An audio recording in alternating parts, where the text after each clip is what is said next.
Değerli mensupları, öğretmenlerimiz, okul müdürlerimiz, sevgili öğrencilerimizin çok değerli velileri, çok değerli yavrularımız, değerli basın mensupları, sevgili Diyarbakırlılar. Bugün uzun bir yaz tatilinden sonra yeniden okulda öğrencilerimizin buluşma gününde onlarla birlikteyiz.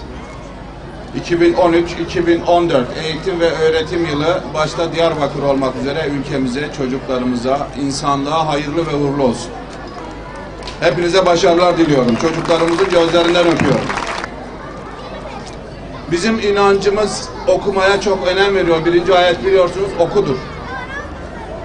Kur'an-ı Kerim ilk gereken insanlara oku mesajıyla gelmiştir. Dolayısıyla bu oku sadece Kur'an-ı Kerim'i okuma anlamında değildir. Sosyal olun, her alanda araştırmacı olun, insanlarla iç içe olun, kendinizi yetiştirin, geliştirin. Bu birinci görevimiz.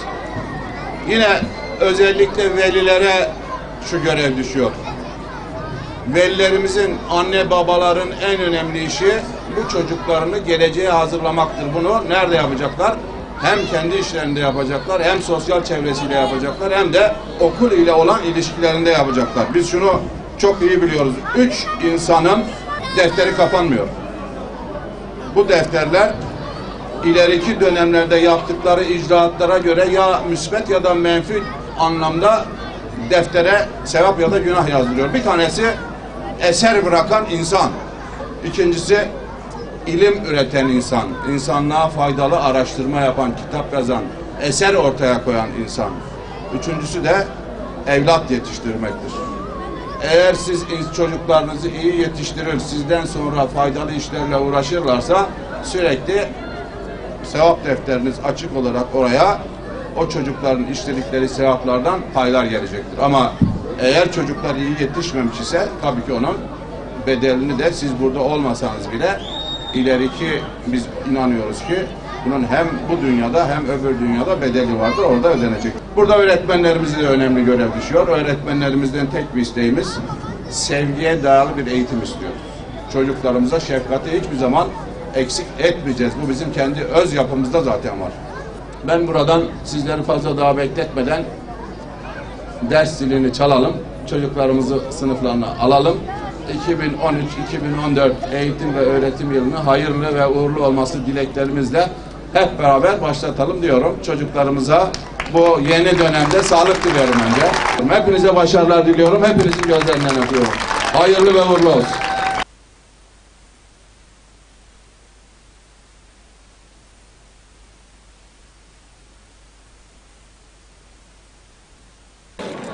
Çağımızda bilgi hem çok çeşitlendi hem de ulaşılması çok kolay hale geldi.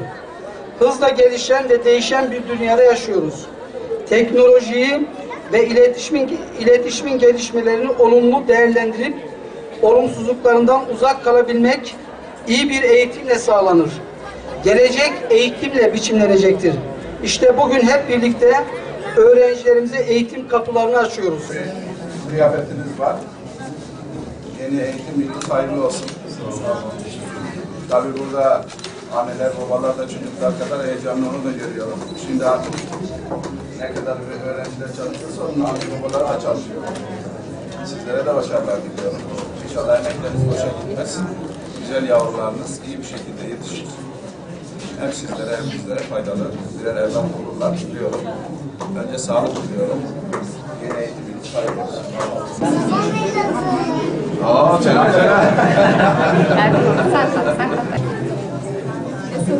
Bana selam söyle. Efendim? Tamam.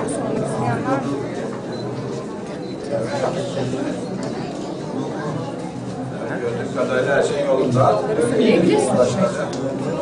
Herkese hayırlı olsun. Sağ olun.